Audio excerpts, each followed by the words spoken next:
વડોદરા શહેર લઘુમતી મોરચાના પ્રમુખ શ્રી અઝીઝભાઈ કેમ્પવાલાની આગેવાની હેઠળ યોજાયેલ કાર્યક્રમમાં મોટી સંખ્યામાં લઘુમતી મોરચાના આગેવાનો અને કાર્યકર્તાઓ ઉપસ્થિત રહ્યા હતા. આ પ્રસંગે મહામંત્રી જશવંતસિંહ સોલંકી, રાકેશ સેવક, સત્યેન કોલાપકર સહિત લઘુમતી મોરચાના મહામંત્રી અશરફભાઈ ઘાંચી, ઝાબીન સુરંગવાલા અન્ય આગેવાનો હાજર રહ્યા હતા. પ્રદેશ પ્રમુખના આગમન પ્રસંગે ફટાકડા ફોડી તથા પુષ્પગુચ્છ અર્પણ કરીને ઉષ્માભર્યું સ્વાગત કરવામાં આવ્યું હતું. પ્રદેશ લઘુમતી મોરચાના પ્રમુખે પોતાના સંબોધનમાં જણાવ્યું હતું કે દરેક કાર્યકર્તાએ પોતાના વિસ્તારના લોકો સુધી પહોંચીને તેમની સમસ્યાઓનું તાત્કાલિક અને અસરકારક નિરાકરણ લાવવું જોઈએ. આવનારી વડોદરા મહાનગર સેવા સદનની ઇલેક્શનમાં સ્પષ્ટ બહુમતી સાથે વિજય પ્રાપ્ત કરવા માટે સૌએ એકજૂટ થઈ કાર્ય કરવાની અપીલ તેમણે કરી હતી.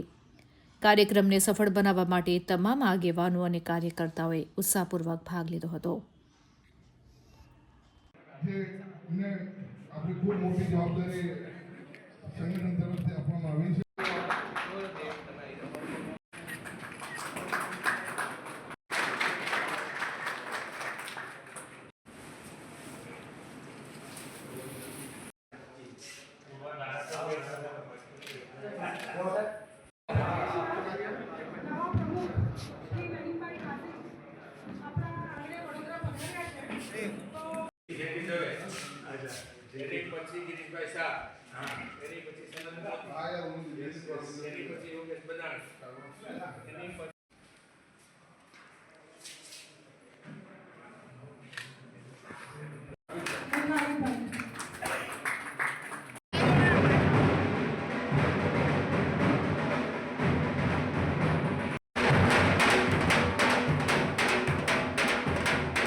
વડોદરા મહાનગર ખાતે અભિવાદન સમારોહની અંદર ઉપસ્થિત લઘુમતી મોરચાના પ્રભારી અને બે ટર્મ મહામંત્રી રહ્યા છે એવું જાણ્યું છે. જશવંતસિંહ બાબુ,